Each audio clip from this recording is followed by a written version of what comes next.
Okay, so you want to know about these new U.S. tariffs, but don't want to like wade through all the policy jargon, That no? can be pretty dense.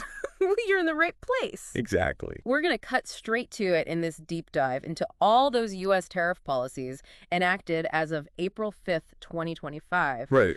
all based on those documents detailing President Trump's second-term trade strategy. We've been pouring over them all. So any listeners who have been following along, this isn't exactly small potatoes. Yeah, no, not at all. It's Pretty major. the documents we've been looking at, they describe a pretty aggressive approach, right? Yeah. With the aim to like fundamentally reshape global trade. It's ambitious, to say the least. So this policy landscape as of April 5th, 2025, it looks quite different. It really does. Yeah. So maybe we should just jump right into some specifics. Yeah, absolutely. Okay. So Canada and Mexico. Right. Starting February 1st, 2025, most goods coming from them are facing a 25% tariff, 25%. with Canadian energy at 10%. Interesting thing to note here, though. Yeah, what's that? Goods that are compliant with that USMCA agreement, Right. they're actually exempt.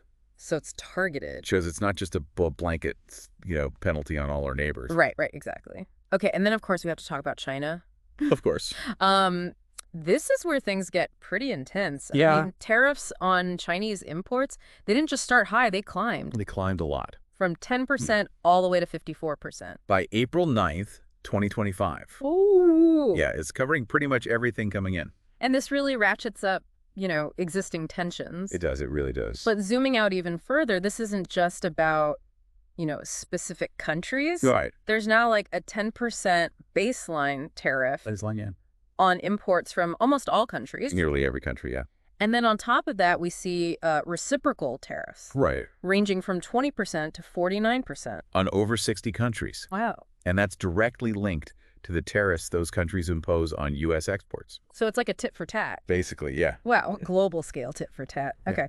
And then beyond all this, specific sectors are also targeted. Yeah. Steel and aluminum, they face a flat 25% tariff on all imports. Law imports. And that same 25% rate, Yep. that applies to foreign-made cars Yeah. and some auto parts. So certain industries are very much in focus. Right, it seems like it.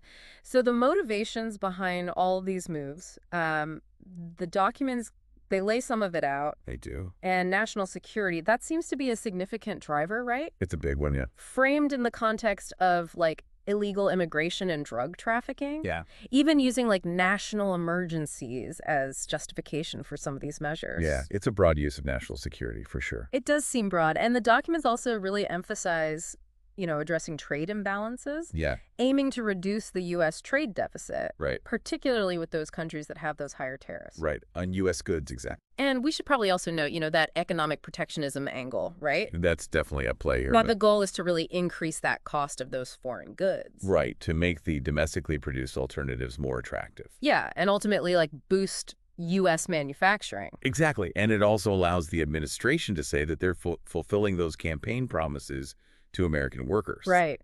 So how did this all actually get implemented? That's a good question.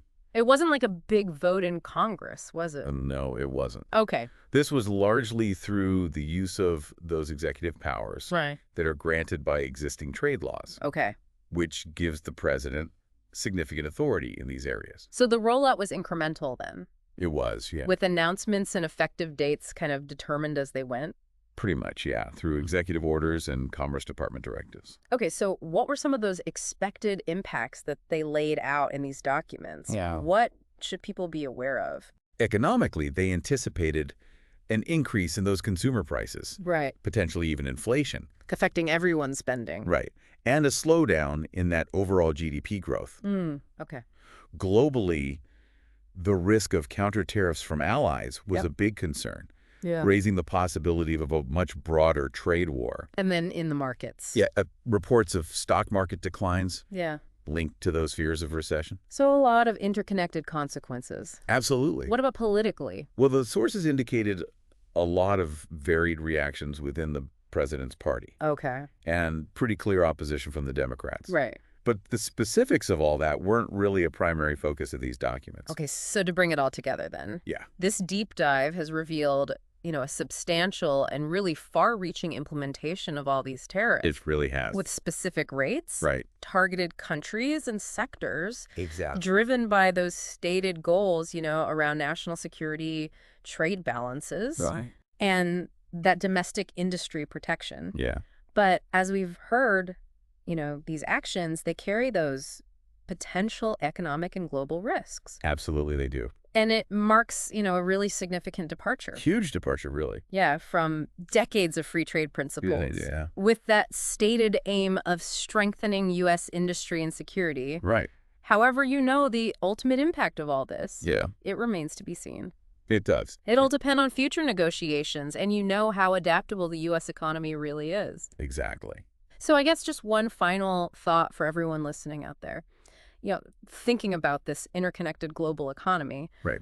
what kind of unexpected ripple effects might these tariffs have on industries and sectors that aren't directly in the crosshairs? Yeah, that's a great question. Just something to consider. A lot to think about. Yeah, there is. Thanks for having me. Well, thanks for coming on.